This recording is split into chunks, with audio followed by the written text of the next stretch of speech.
Today's content warning. Charlotte's story may include discussion of self-harm and or mental health concerns. If you experience triggering, please follow a self-care protocol and, if necessary, contact the TransLifeline at 1-877-565-8860 if you're in the US, or if you're in Canada, 1-877-330-6366, or your local support services.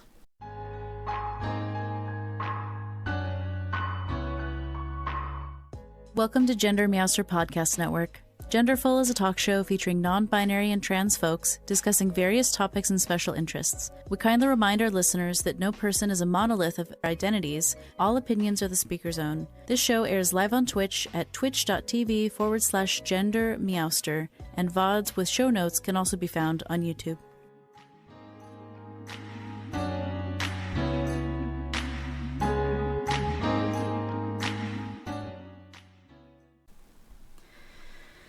So, hello everyone.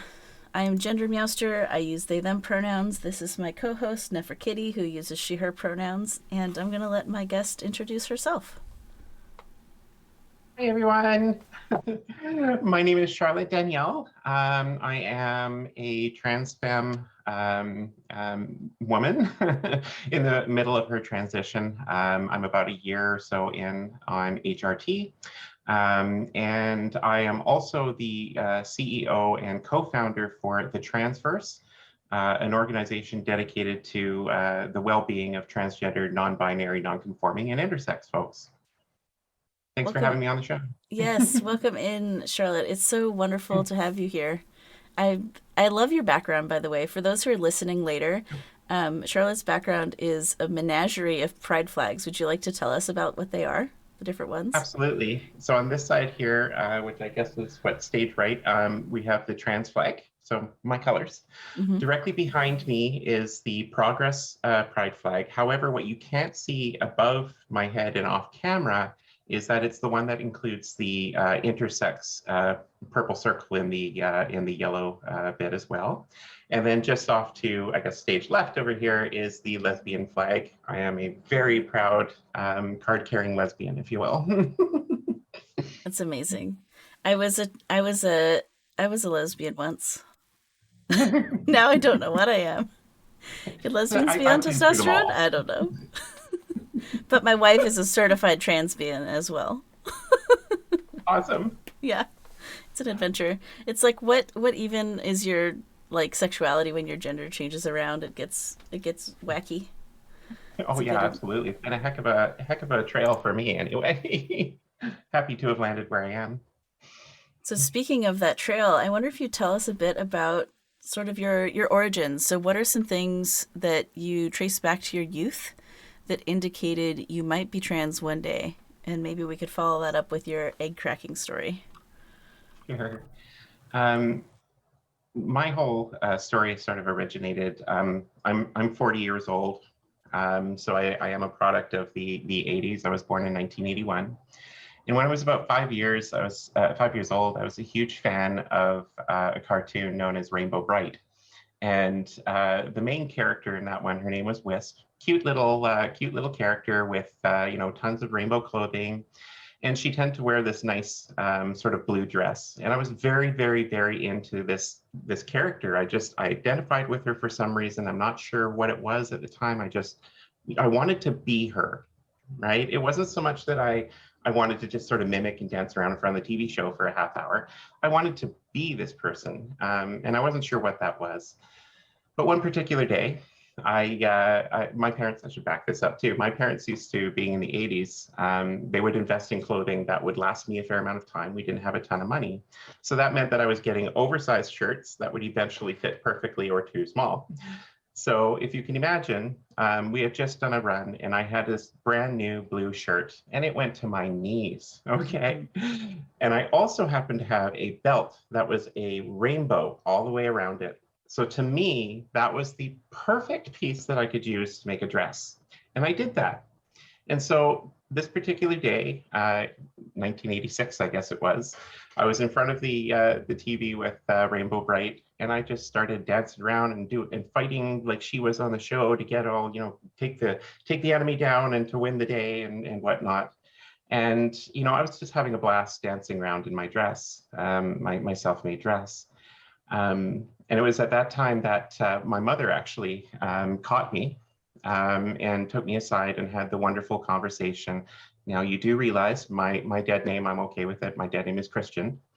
And so as you do realize, Christian, that, boys wear pants and the girls wear the dresses. And so this isn't something you're going to be doing. So let's just, relax on that.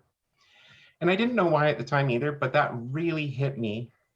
And I cried quite a bit that day. I remember the emotions being very sad.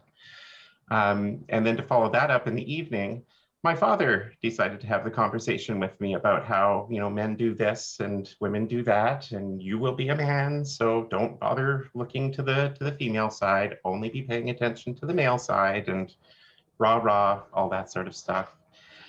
For me, that was really the nugget, the beginning of everything. But that whole discussion with my parents was enough to sort of, I guess I call it sort of initiate a repression, if you will.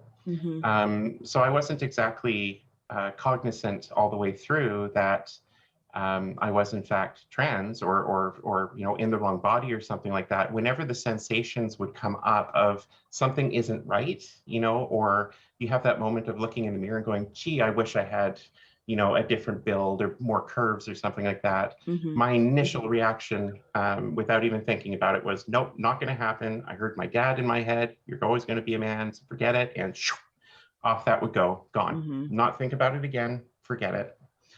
So I mean, that's really where I started. That's the nugget of the beginning, if you will.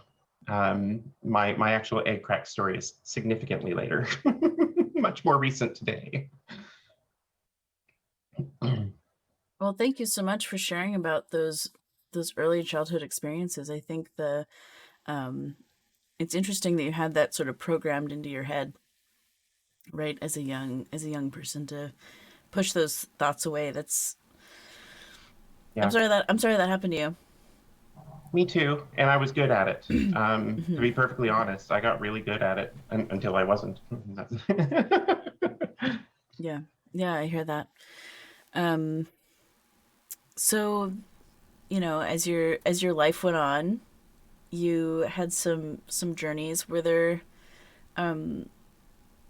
how old were you when you like started to question that programming in your head?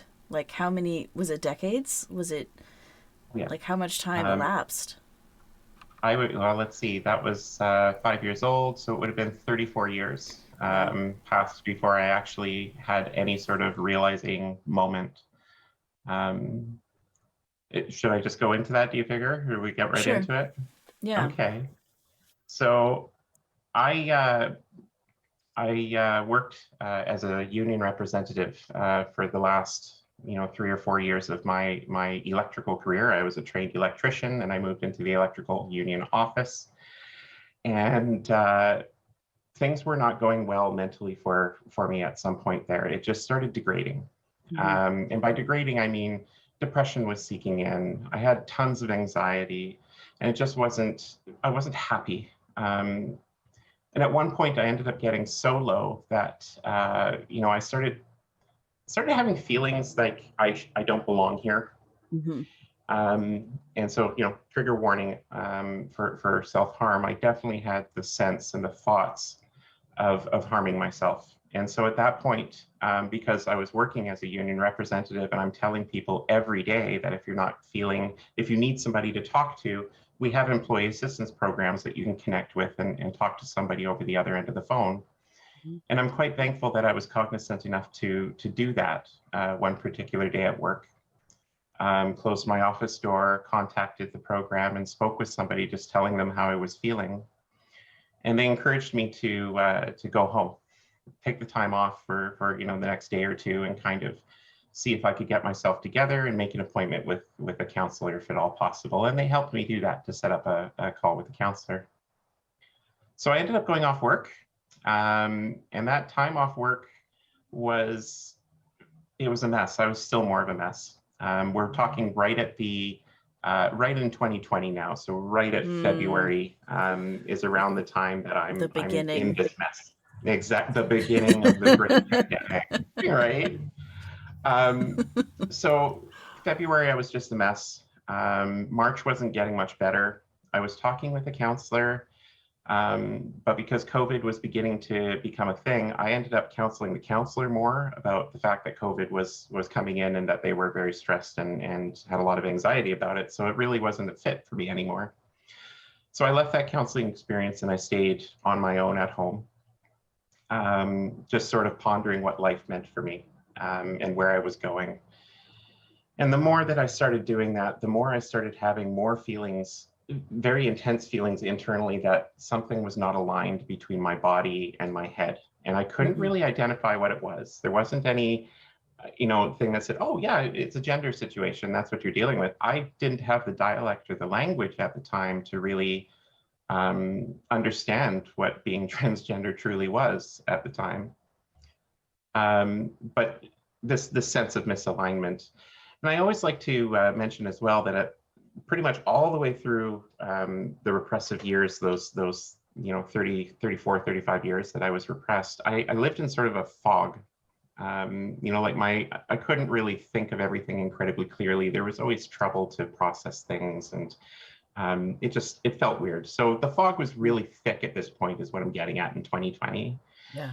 The lockdown occurred the end of March, I believe that was. Got into April, chugging through, still degrading, not doing phenomenal. But by the end of April, I started feeling a little better. Things started sort of upswinging a bit. I celebrated my birthday in May, and I began making plans to return to work. And shortly after my birthday, I again sunk right into the ground. I had no idea what was going on. I was just depressive. I was crying all the time. I didn't have a sense of self-worth.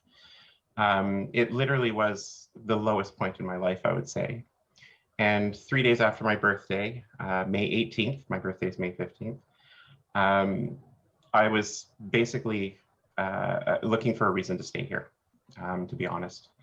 I had no desire to be doing life in general. Now, I need to mention one extra piece here, in that of all of this thought process that was going on in the cloud in my head and misalignment and everything, I thought I had solved the problem when I finally decided and realized that I didn't feel that I was, solely sexually drawn to or romantically drawn to females. I believe that I was actually pansexual. And so because of that, and because I had acknowledged that and allowed myself to now look into that sort of area, my metrics of social media began to change. Oh. And right. And I'm sure as many of us experience, you start getting into the gay TikTok or the LGBTQ, posts and everything. And so I started seeing so many of the amazing faces that we scroll through on Instagram and Facebook every day. And that became more common. So on this day when I'm feeling in my misery 3 days after my birthday, I happened to see an ad for a pride-based and LGBTQ-based counseling service, and it caught my attention. And I'm not sure why it caught my attention, but it did. But the skeptic in me looked at it and said, why the heck am I going to listen to this spokesperson who's telling me that this counseling service is amazing? Who are you? Okay, that was what I questioned that person. Who are you to tell me that this is going to be something beneficial? And so I ended up tapping through to their profile, the spokesperson's profile, and had a bit of a look there, trying to figure out what's going on. And this is in the afternoon on the 18th, okay? And at one point, I was quite stunned by this person. They were beautiful. She was beautiful. It was a woman, absolutely gorgeous, beautiful hair, all this sort of stuff. And I had these feelings of like, she's all put together. This is beautiful. I wish I was kind of like that. Oh, put that away. And as I scrolled down, I came across her Transition Tuesday post from about 2 weeks prior. And I didn't clue together that, this person I'm looking at here, who's, male, quote, is the same person who is the woman I've been looking at. But eventually I put that together right at that moment. And it allowed my brain to kind of, I guess, just sort of, hey, look at this, think about this for a few minutes and actually logically think about it. Put yourself in your scenarios back and all the issues you've had throughout your years, but put the spin on it that you're a woman instead. And at that moment, it obliterated. My egg was history, complete disintegration. My ex, if you will, she describes a complete personality change at that point, where I just became this happy, bubbly individual right off the bat. It was like everything had just floated away because I knew exactly what was going on. Everything just like fell right into line. You're a woman. This is exactly what it is. You're transgender, and it's going to be okay. You need to deal with this. This is a thing. Okay, this is legit.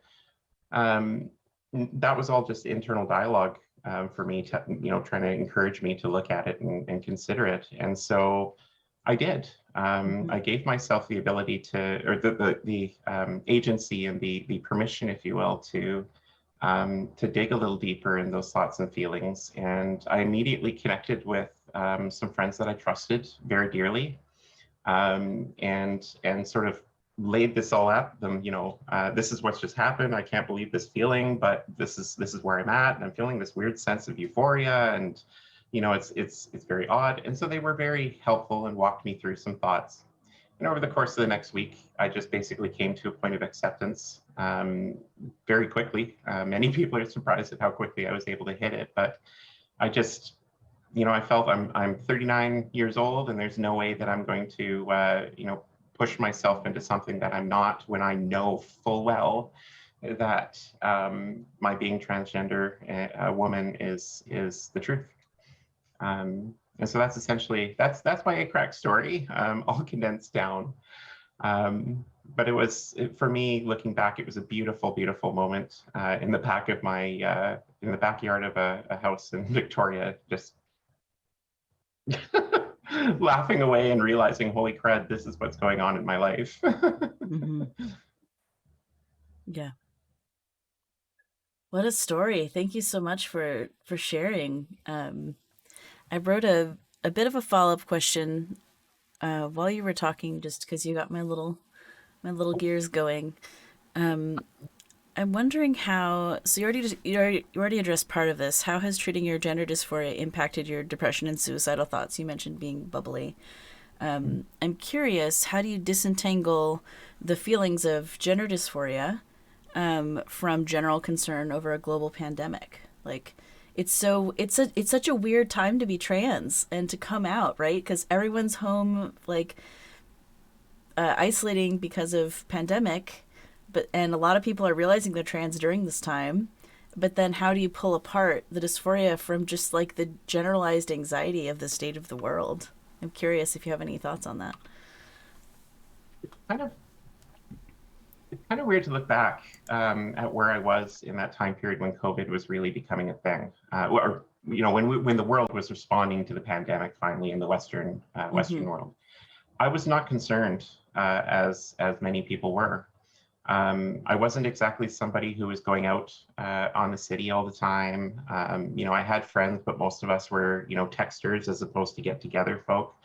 And so, and I was off at the time for mental health, taking a break for myself. So I was essentially already isolating at home. So, I mean, when the order came down to lockdown and that COVID is in fact going to be a thing, I still wasn't really overly concerned about that. And so I'd actually say that, when it comes to dealing with the dysphoria, I was focused on learning about what being transgender meant in general and for myself. I was learning what dysphoria was because, again, I've been depressed or repressed rather for so long that it wasn't like I was sitting there questioning the thoughts in my head and things, consistently. It was at this point, now knowing where I was, that I was beginning to really learn and educate myself on that. So there wasn't much disentangling to happen for me personally. They basically lived apart. Mm-hmm. Um, I'm curious about how your gender presentation has shifted over time. So you talked a bit about sort of this internal discovery process that you went through, but as like for podcast listeners later, you have this lovely lipstick on, and you've got like on point cat eye makeup thing situation. I in all of my years in girl mode, I never figured out the cat eyes. It's truly a masterpiece. Um, how was that whole part, like the presentation and the external facing? How did all of that go for you? I was very lucky to have, a wife that was she didn't necessarily understand what was happening to her spouse, but she was supportive and encouraging, and I was trying to reject the need for transition for that first week and a bit. But she really sort of took me aside and said, okay, hold on here. I have a wig, I have makeup. Let me just work on you for a little bit so you can see what you would look like in that role, in that presentation. Mm-hmm. And so she did me up, and I had a look at myself in the mirror and went, like, holy crap, I could really pull this off. I'm amazed. So I started just very basic. I rarely, I didn't do full face makeup very often. I presented just all in the same clothes. I had all my male wardrobe still for the first little bit. Um, and that's also where COVID, I guess, became helpful because, most of that experimentation and everything that I was doing with clothing and makeup and all of that was happening in the comfort of my own house. Mm-hmm. Because, we're under quarantine, you can only get the bare minimum things that you need. So, what are you going to do? Mm-hmm. I played with makeup. I played with my presentation. And when things got a little more relaxed and we were able to return to restaurants again, the first thing we did was my wife helped me choose an outfit, and we went on a date downtown. And it was the first time I had stepped out as myself, as Charlotte, all done in full presentation. I Mm-hmm. assure you, I didn't have the cat eyes. It was just very, very basic. One color shadow and, plain old regular lipstick and whatever. But, and I was scared. Oh boy, was I scared. Um, but anyway, yeah, so the evolution of all that is just me putting more practice and everything into it. How I got to where I'm at now, Mm-hmm. again, going through the social media and all of that stuff. I was very, very inspired on the cat eyes by Michaela. She had amazing cat eyes, and every time I saw them, I was like, I want that. I want that. I want to do that. So I Mm-hmm. took my time and learned how to do them. Um, yeah. So it's really just a bunch of me playing around and evolving over the course of the time. And now I feel that I'm kind of settled on just, regular plain old casual attire. I very rarely, get super dressed up. Although my Mm-hmm. wardrobe does contain one or two very pretty dresses, the majority of my dresses could be worn, to the mall or hanging out on the couch or whatever. Mm-hmm. It's who I am. I I'm all love about that. comfort. I mean, I feel like that's just classic lesbian, though. It's just like comfortable and practical, right? Like, Yeah, yeah. Exactly. Fits all the way. it's so fun. Um, for some reason, when you were talking, I remembered that my mom used to sell Mary Kay, and even though she like gave me official instructions on how to do makeup, I was never good at it. So maybe it was you're talking about you had just the one eyeshadow color, and I was thinking about when you do all the different colors and the contouring and the oh, it's such a mystical art that I never figured out. I, I keep talking about social media and keep coming back to social media. I mean, for so many people, it's a horrible thing to be a part of. But for me, it was just this huge wealth of information as I got into the trans community more. Mm-hmm. I mean, there's tons of makeup artists that are providing, tips via little video clips and things on how to do things specifically for transgender women. And I paid attention to those and I practiced, Mm-hmm. watching over and over and over again to see the technique. That's so awesome. That actually brings us to our next question, which is what got you interested in sharing your transition openly on Instagram and Facebook? So not only did you see all these tutorials, but then you started talking about it too. I wonder if you could tell us more about that. I've always wanted to help people. My entire life has been, in one way or another, involved with trying to improve things for people. When I was a teenager, I was doing the Scouts and volunteering my time to help senior citizens and things like that in the community. I eventually started working for United Way to help youth get volunteer opportunities. When I became focused on, trade work, even at that time, I was working volunteer to help improve working conditions for folks. So when I got into my Instagram and I'm trans and whatever, realizing, what can I do? It was sort of, again, reflecting on this spokesperson that had done this ad that was so monumental to me learning who I truly was.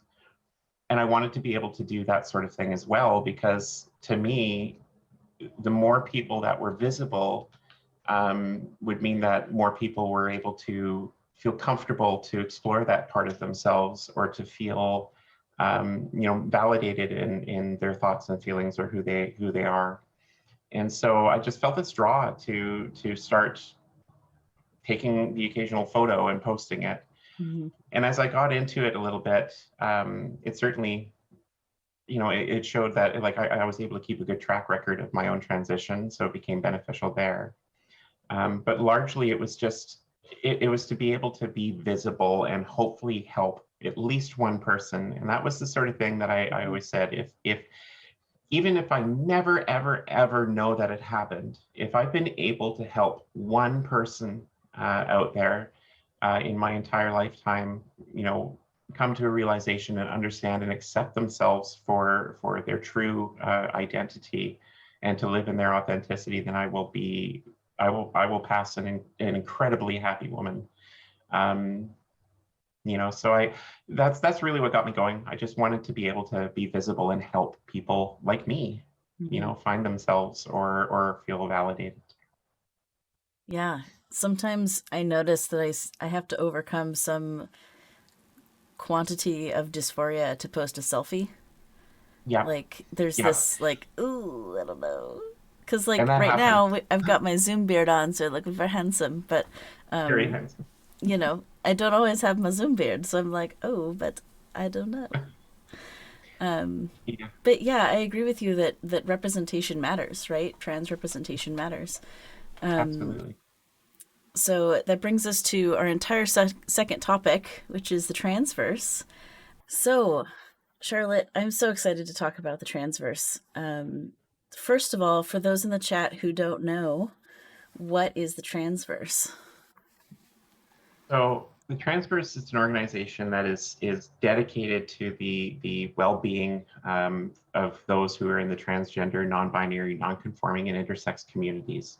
We basically want to do whatever we can to provide the best access to resources or services or whatever is needed for those in our community to live a happy, healthy life. And so how we're doing that right now is we operate a media network through Twitch and YouTube, the Transverse. We've got a ever-growing Discord community server, the Transverse Community. And we're currently working to develop a resource and services hub that will be global in its design, so that anybody will be able to visit the Transverse website, do a search for whatever resource or service that they need, and hopefully locate that through us to go and access their services. That's essentially where we're at right now. It's a beautiful thing. We've got 7 shows right now in the network of content creators, all from the trans community, doing everything from interviews like this one to game shows like All on the Table, doing a tabletop RPG live. We have news program tonight and Behind Open Doors after that, which is a intimacy show talking about healthy sex and intimacy. Our community has, about 500 to 530 people in it. We just broke 500 last week. There's tons of folks in there with peer support, willing to chat with you and talk with you through things and just be, your happy, bubbly self with us. And yeah, the Transverse is a big, beautiful place. Let's put that out there, and it's getting bigger by the day. That's amazing. I love that. Yeah, we had the pleasure of having Emily on the show maybe a month or so ago. Awesome.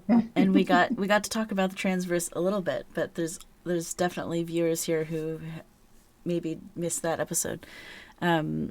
So for those who didn't hear that part of the story, how did you join or found the Transverse?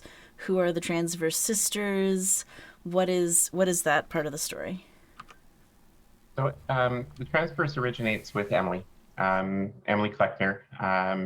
She wanted to help show people, transgender people, that they're valid, they're worthy, and to help bring their stories to life.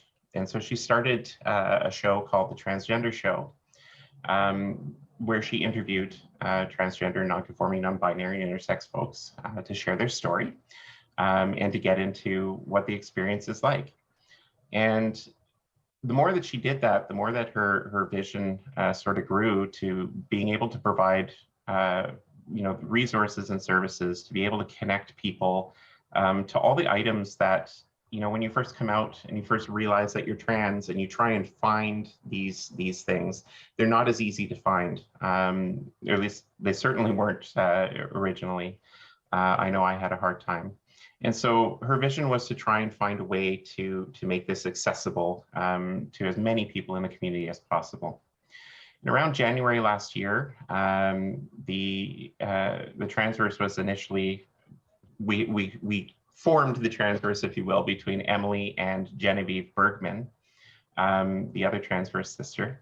And the two of them began looking at how they could form this as a nonprofit or a company that would be able to, bring in enough money and funds to then develop all these programs and underlying infrastructure that would become sort of a central hub for all of these resources, services, entertainment, basically whatever people wanted to do in the community. We were going to be a place that would be able to help build or facilitate that. And that came with a big chunk of, we need to have a community then. And so between Genevieve and Emily, I ended up appearing on the server. I was, of course, myself a little bit of, lost and all that at the time as well, like we've talked about my story.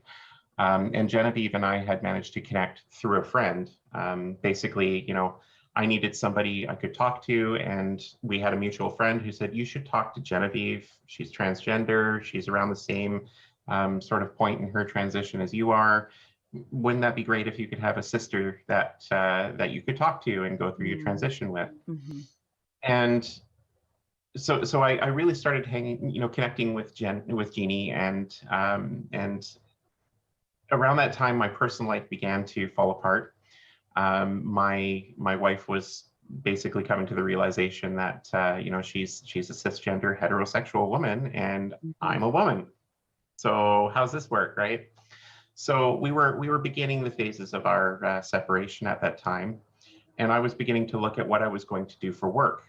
My union office that I was away from at the time decided to lay me off due to COVID.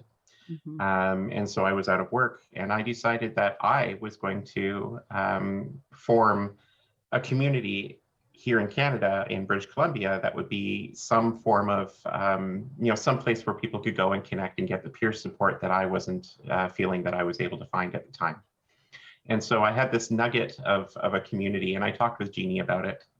And Jeannie brought that to Emily. And I did a show of the transgender, I did an episode of the Transgender Show with Emily.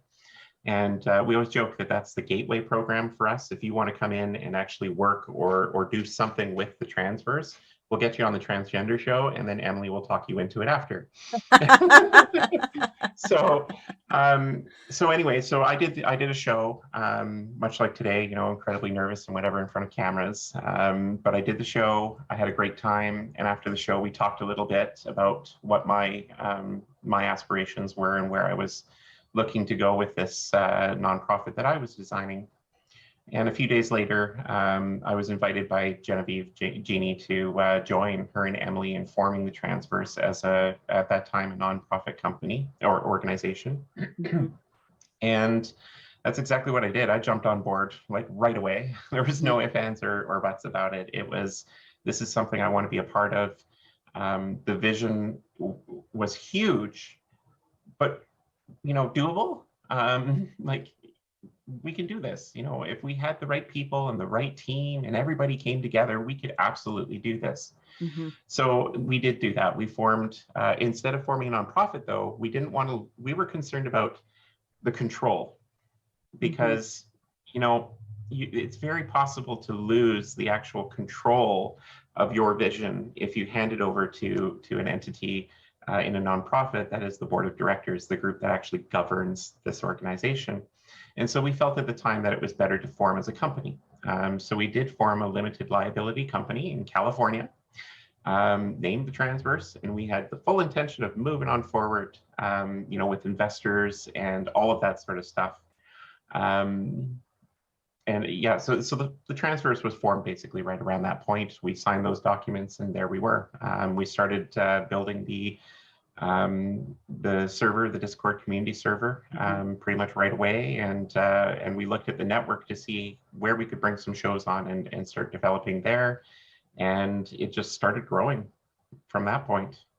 Yeah, there was one point where Emily and I were comparing stats to see like how our channels had grown and what our sort of viewership and all of that, and we've grown at about the same rate between our two channels. So it's been kind of cool to sort of realize like, oh, we're kind of like sibling, like gender diverse entities running down this path together. Very fun. I love it. So one thing that's changed since we interviewed Emily a month-ish ago is you all have actually decided to switch away from being a company to becoming a nonprofit. And I think I remember seeing that in your Discord server, and I was like, what is going on? I want to know. Like, not that it's a bad thing.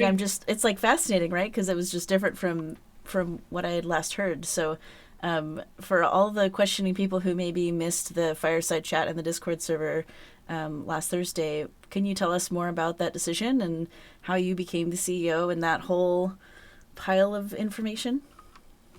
Absolutely. So over the course of the last year, it's hard to build a company. Anybody who's taken that challenge on knows that. Certainly, locating funding sources is a big issue when you're looking at a vision as grandiose as ours, and that means you're going to be talking about investors. So we were very much trying to work away at building a pitch deck, getting ready to sort of do the Shark Tank thing where you stand in front of the people and tell them this amazing thing and then have them tell you you're not worth the money or something. But we had this, we knew we had something and we wanted to go there. So we just kept plowing ahead. And we got to a point where we were a little stagnant. We weren't making the progress as we had hoped. And Jeannie so intelligently had brought in an executive coach to work with us. Woman by the name of Angela Lacascio, goes by Mama Pistachio. And she started working with us as the Transverse Sisters, the core three, Emily, Jeannie, and myself, on, you know, how we were directing things, where we were going, what processes that we might be missing out on, or you know, adding new perspectives to the overall development process that we were in. And as we went along that path, both together as the sisters and independently, you know, looking at ourselves behind the scenes and where we could, you know, properly put our expertise that we had, we ended up finding that there was a need for a reorganization, if you will. So I was functioning as the executive director of community. It was my job to build the Discord server and bring everybody into it. And Emily was the CEO running the media side, and Genevieve was our chief of operations. And because of the background that I have in dealing with, business and human resources and all the other wonderful stuff that comes with trying to improve people's lives, you end up gravitating towards certain positions and stuff, out there. And I was gravitating most of the time towards human resources and management, but it meant that I had the lion's share of the business background, business foundational knowledge that was needed. So we shifted positions. Jeannie became the executive director of community. I went into the chief of operations role, and we went from there. Mm-hmm. But it became very, very heavy. There was a lot of work that needed to be done, and it was looking like it didn't feel right. Needing to go after investors began to feel bad, because you Yeah. start questioning, if they don't like what you're doing, they can pull their money and that's it, right? Mm-hmm. So the more we looked at that and realized, do we really want, big corporations essentially controlling our bank flow? Mm-hmm. Or would we rather look at how we can benefit the community and maybe allow the community to have more of a say in the entity itself moving forward? What do you want? What do you need? How can we support the community, as opposed to where are we going to get our next big check to fund a project or something? Mm-hmm. Around that time of us really beginning to look at that, and I would say we're around November now in the timeline, November of Mm-hmm. 2021. Mm-hmm. Around that time, our dear sister Jeannie sort of began to feel like she couldn't really take on the role of an executive. She didn't feel that it was the right fit for her. And as painful as it was, she made the decision to step away from the organization, and focus on her own independent company as a coach. And so it left Emily and I sort of sitting, behind, looking at it, going, okay, well, what do we do now? Mm-hmm. And so I pitched to Emily. I said, well, maybe we should consider this as our time to look at bringing it to the community. And so we looked at how a nonprofit differed from an actual corporation. And over the course of December, we made the decision that to properly support the community, to properly do what we want to do to elevate voices of the transgender, non-binary, non-conforming, and intersex community, to provide the level of support that the community deserves, but also to allow them to have the say. The best move for us was to move to a nonprofit design. And so we dissolved the company, and we're currently in the process of all the background paperwork and things that are necessary to establish a nonprofit. Mm-hmm. We're doing that right now. We've got a team heavily motivated behind us, working to keep everything running and processing while we make this switch. And we just basically looked at it and said it's a better way for everybody to have a say, as opposed to just a few people. Mm-hmm. So it made Yeah. sense. So you went from being beholden to companies that are giving you large sums of money to being beholden to your constituents, essentially, right? The community that Essentially. you're forming. Yeah, and we didn't have the large chunks of money yet. Let's be honest about that. We didn't have any of that. The Transverse Sisters have been putting their own funds into it since we founded it last year. We run on free software. We run on Twitch and YouTube. We do what we can with what we have. Now that we've turned the corner and word has gotten out that we're going the route of a nonprofit, Mm-hmm. we've begun hearing from people about wanting to put some money in, or wanting to help us develop a new show, or folks are coming out of the woodwork to really put the effort forward to help, which is amazing. Just amazing. It blows me away how many people have actually changed how their day-to-day life works, so that they can contribute more to the back end of the Transverse, the organization itself. It's pretty neat.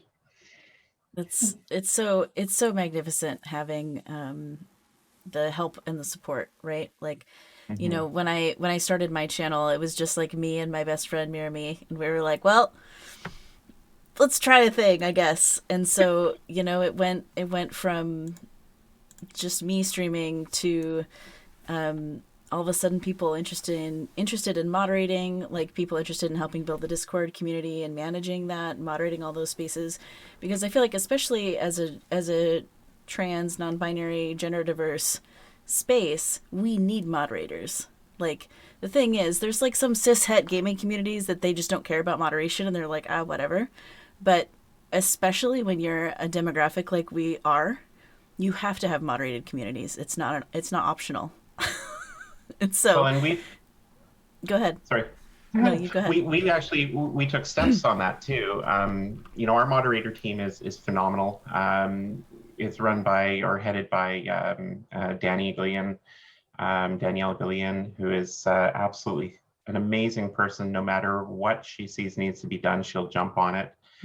We have 2 senior mods that are now leading a whole group of junior mods that are just on top of everything. They're always at the gate letting people in.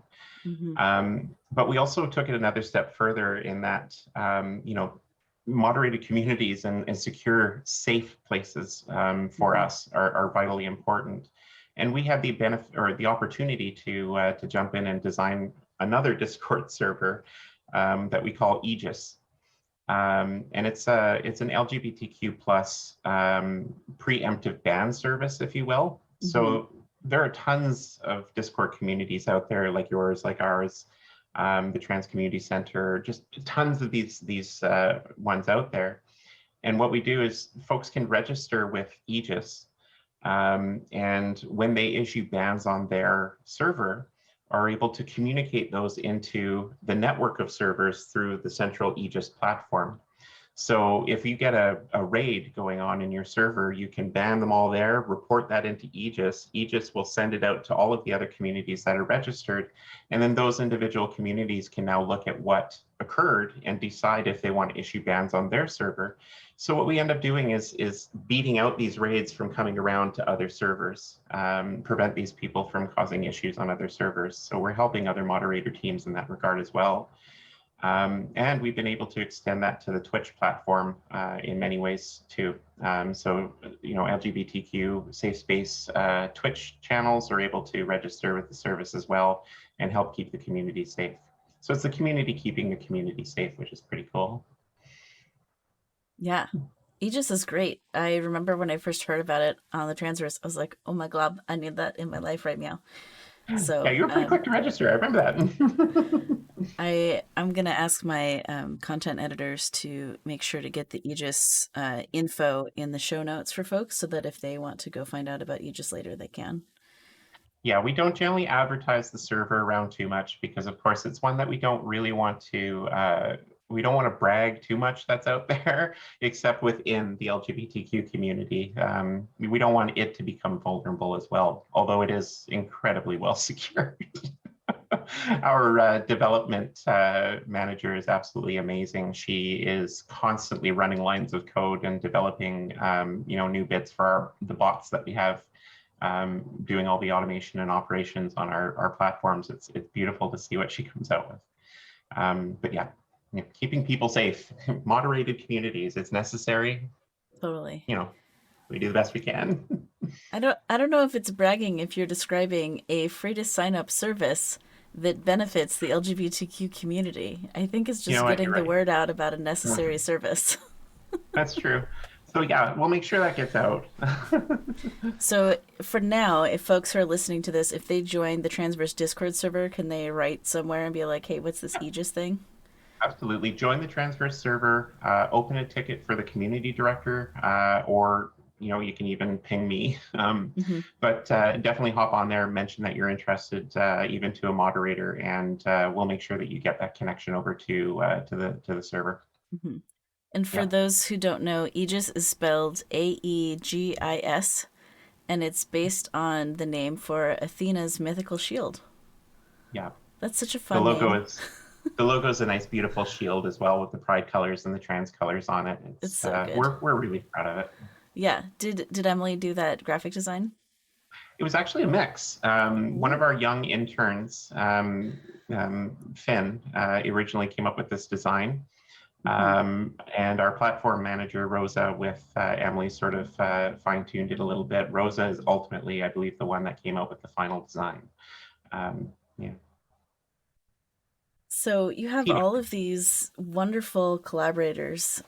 You've mentioned Emily and Rosa and Danny and Jeannie and probably others that I've forgotten. Fun.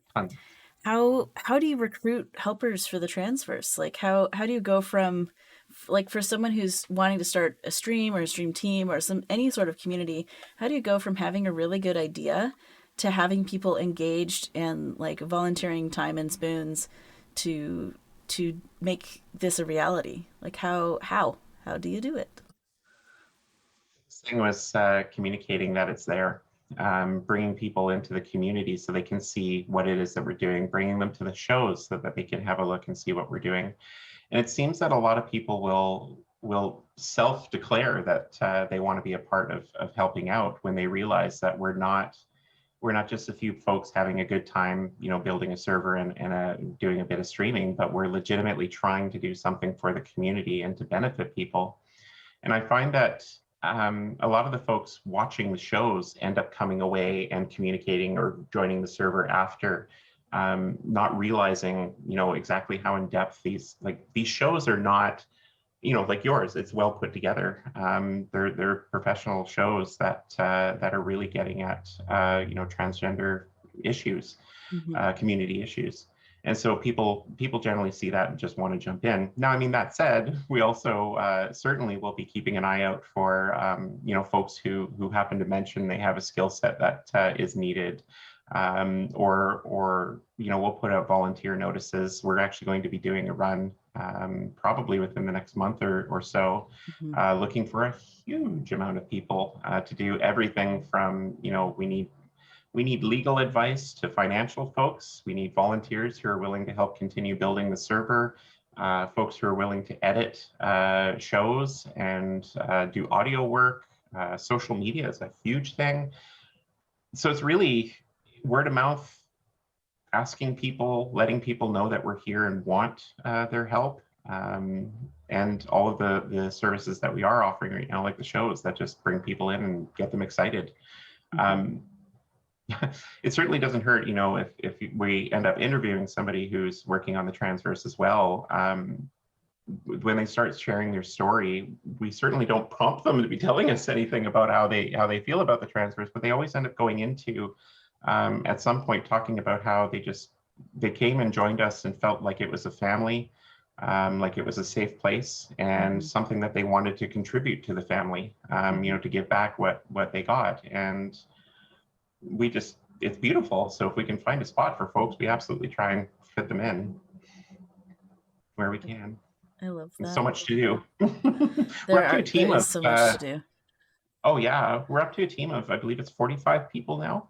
Wow. And that's a mix of content creators and staff, moderators. We have HR directors. We have, you know, all of it. It's all building. Mm-hmm. Yeah. And I'm jumping back like 5 questions. Is your nonprofit registered in California or a different state or Canada, or is it international When somehow? Like, when we register, the initial registrations will be taking place. I believe we're going to do the first one in, I want to say Minnesota, mhm. because the cost to register is actually, it varies dramatically throughout the states. California is one of the most expensive, around $600 to $700 just to register. Mhm. Whereas, you know, Minnesota came down to, I think it's $90 is what we saw. So we're like, okay, you know, we have two folks on staff who are there. We can legitimately do that. So we'll register there. Once Mhm. that's done, because I'm Canadian, I will register up here for nonprofit status as well. And so that's where it will eventually build. You have to register in each country that you're looking to operate in. Mhm. So Okay. we're going to start with these two and then branch out where we can. We have contact staff in you know, Europe, in the United Kingdom, in, you know, Australia, all over the world. We start learning where folks are you know, connected to us from, and so many of those people are you know, running businesses and organizations themselves. So they take an interest and end up volunteering to be able to, start something transverse there. So hopefully we'll be able to pick up on those offers and momentum in the next few years and register in other countries as well. It's so wonderful. In some ways, you may have already answered this question, but I'm going to ask it anyway in case you have additional answers. How does the transverse approach community, and what does community mean to you? Community to me is pretty much everything. It's where you come together to feel a part of something, to contribute, to help other people, to grow yourself, and to even just hang out and have a good time. And for us in the transverse, it's who can we connect to? Who can we bring in that will have, if you need a safe space, come find us. If you need resources, come find us. How can we get you what you need to lead that healthier, happier life, true in yourself? So much of the world out there is still coming to grips with the fact that transgender people have been here forever and aren't going anywhere. And with that comes a lot of fight back or pushback on our communities. And so we want to make sure that we have a secure place, and a place that folks can come in and really connect with each other. And that's what community is for us, is a place to connect, a place to be yourself, be at ease, learn and grow. I think that answers that question. Yeah, that was a beautiful answer. So to get more specific, could you tell us more about, so for context for anyone listening later, it's January 2022. What are your current shows and who are the creators? And can you tell us about what your content more specifically? What have you got going on if we tune in? I'll run through the list. How's that? Do the best Sounds I can here. So even tonight, we kick off our must-see Mondays. So we have Transistence, which is a news program, modern events, current events rather, focused around the transgender community, transgender, non-binary, non-conforming, and intersex communities. So news headings and things from the day or from the past week. We have a panel of 3 hosts on that show. We've got Emily Kleckner, Genevieve Bergman, and Marla Alpert from theater fame. And the 3 of them present the show and have a wonderful sort of back and forth banter about what's going on and the news headings. The community can chat in there and sort of debate back and forth with folks as well. After that, we follow that up with Behind Open Doors. I should say, Transistence starts at 5 p.m. 5 p.m. Pacific on Mondays. And so that's 5 p.m. Pacific, 9 p.m. Eastern. After that at 7 p.m. is Behind Open Doors, which is real talk about healthy sex and intimacy, with Genevieve Bergman hosting that one. And she's not afraid to go in depth. And when we say real talk, we mean real talk. So it's one of the NSFW shows. We have to be a certain age to attend and watch. But the conversation that comes out of that is very pure, very honest, and very deep. There's been some great topics, everything from, kink BDSM to just regular plain old, how do you approach somebody to talk about consent, things like that. Tuesday is our flagship show, the Transgender Show with Emily Kleckner. So 6 p.m. on Tuesdays, interviewing with Emily. And it just occurred to me, I missed one right before it. 5 p.m. now, we have Keep Living with Jay. And Jay is an evangelical presenter who just gets everybody riled up talking about how you should just be true to yourself and authentic in who you are and energizing and motivating. Just an amazing soul to have with us now. Just added him in, or them in rather, pardon. We added them in, I guess, 2 weeks ago now. So Keep Living with Jay, followed by the Transgender Show. Wednesday, we're doing Builder's Block at 6 p.m. Builder's Block is a show, crafting and hobbyist show. So we have multiple hosts that rotate through the schedule. We have Just Jess 42 from Instagram fame, who does Lego, amazing Lego builds, I should say, at a professional level. She brings these to shows. So she will build for an hour and a half, 2 hours, and chat with the audience about what she's doing and the techniques. Emily does a segment with droids.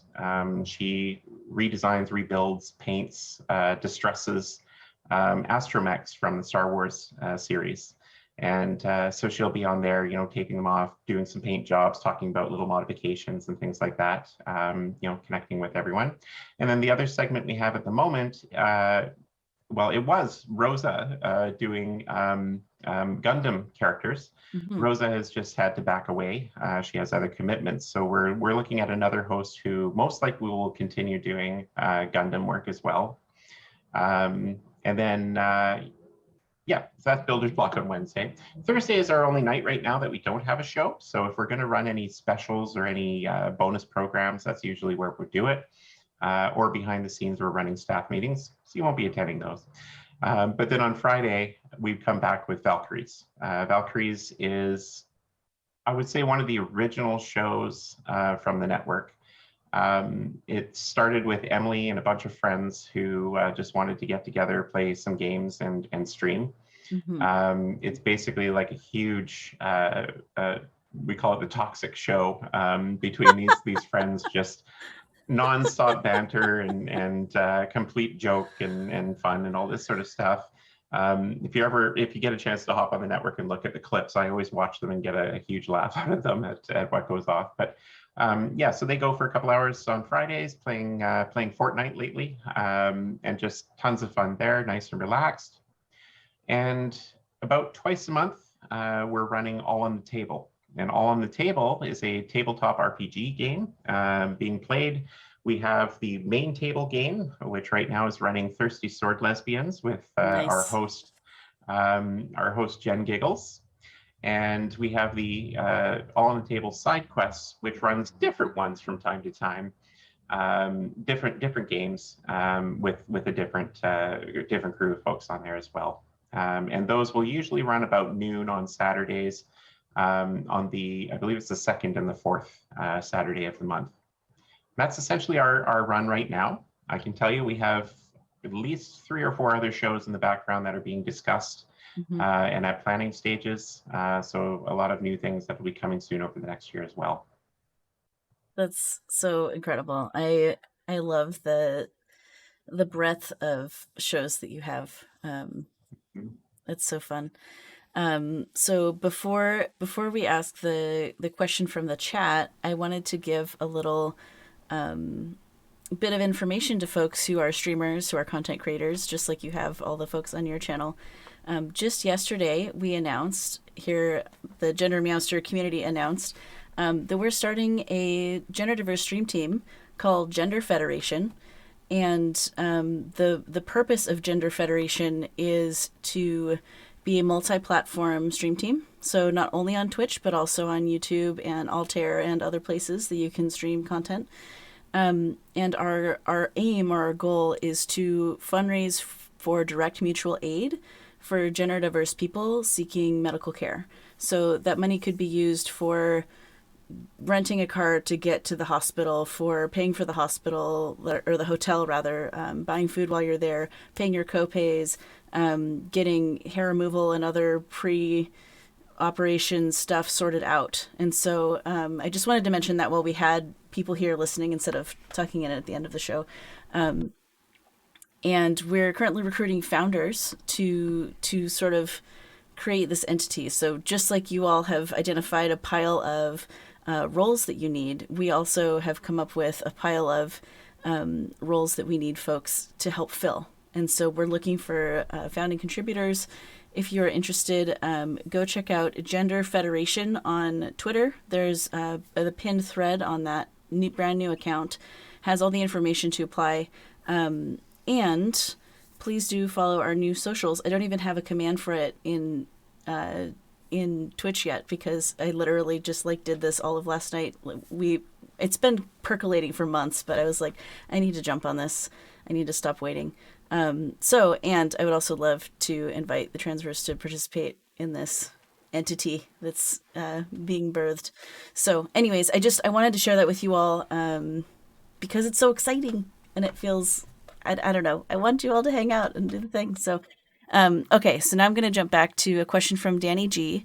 With your own personal transitioning, Charlotte, where do you find the strength and patience to help others in the community? Question, Danny. Um, it's who I am, is the big piece. I have everybody in the Transverse, the team, we call it the Transverse family, the folks behind the scenes. And actually, it wasn't even us, the sisters that originally came up with it. We called ourselves the sisters, and the family of moderators ended up calling themselves the family. And they really are. Everybody in the Transverse is very much a family. And so while I'm technically working and putting in the hours to try and build this entity, or help people or post to my Instagram, I have a whole family behind me that hears me, sees me, is able to help lift me up when I need it. And honestly, that's what keeps me going. Is I know that at any given time I can hop into our server and just talk, and somebody's going to show up and want to have a conversation. If I'm having a rough day, I can easily talk to Danny, for example, the person who asked that question. I could ping her in a second and know that she'd be there for me to help. Those are the people who are making this thing work. And I mean, I love each and every one of them. They're absolutely stunning and amazing, and they're the people that keep me going. On a personal side, I'm separated from my wife, but the thing is, we've always been best friends forever, always, right? And if anything, our relationship got stronger now that we've parted ways. And she is a huge resource for me, big support. Yeah, there's so many people I could rattle off and list, but really it comes down to all of these people in the Transverse. All the people who are making it what it is are also there, keeping me going and energized, showing me and helping me do what I want to do.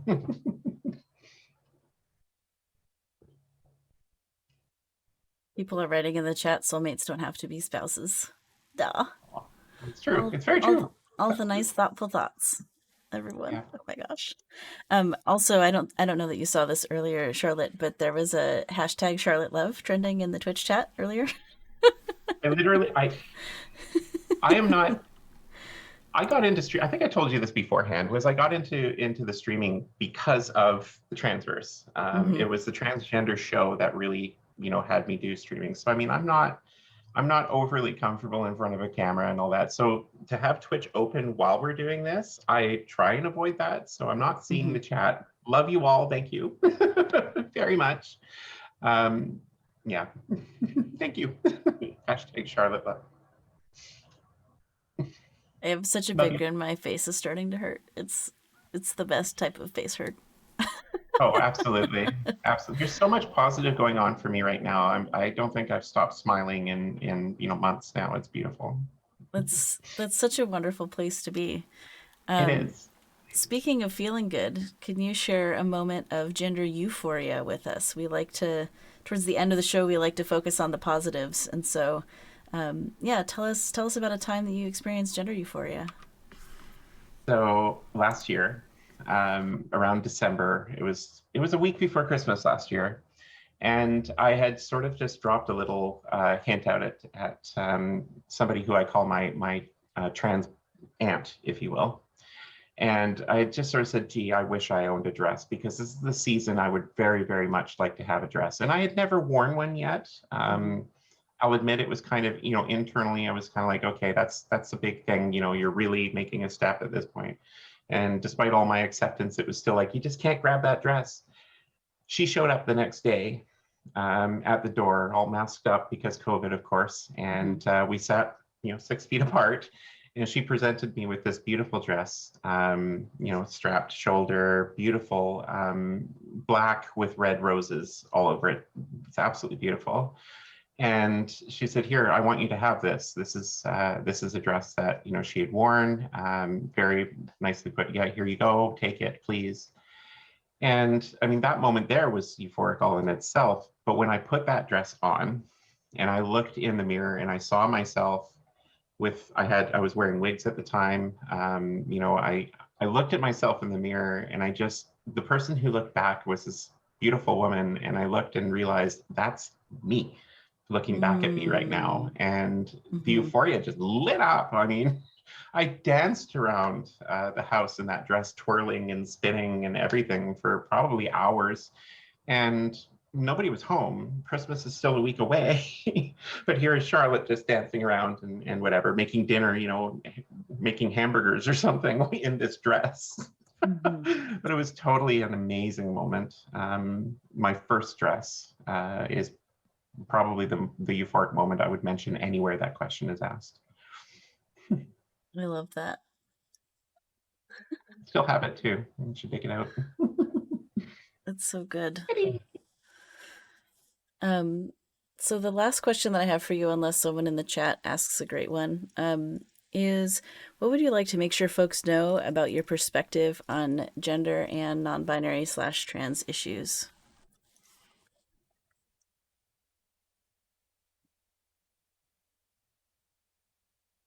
Something I want them to know. Yeah, They're like important. what's the takeaway? Don't give up. They're Yeah. important, and don't give up. If you have something you think you need to say to help elevate our voices or to support the community or anything, get out there and do what you can.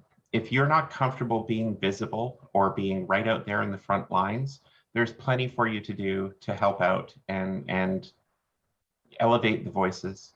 Even just getting up in the morning and putting yourself together as yourself, whatever the presentation is, whatever, it doesn't matter. Just putting that effort into yourself to be your true self in this world, Mm-hmm. you're helping, okay? But do it. Don't forget. Don't give up. The world's going to try and turn you and beat you down on it, but don't give up. We need you. We love you, and you're going to make a change. Yeah. That's so wonderful to hear. Thank you for sharing everything that you shared today. It's been such a delight to have you on the show. It's been Is there wonderful doing it. anything else you want to make sure you share before we wrap up for the day? Basically, I think that last bit just said it. Yeah. You're beautiful. Everybody out there is beautiful. Live in your authenticity. It's the most beautiful thing in the world. Um, if you ever feel like you're, just scrambling around and nobody's paying attention, nobody cares, I assure you, and this is a big part of the transverse, so I'm going to make it a little more monumental, is you're not alone out there. There are thousands, millions of people just like you who are running the same roads, trying to live their true, authentic life. You're not alone. Mm-hmm.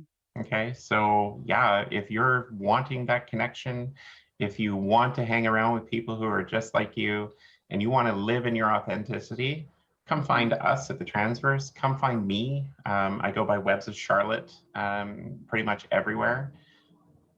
Live in your authenticity and let's do this together and have a great time. You're not alone.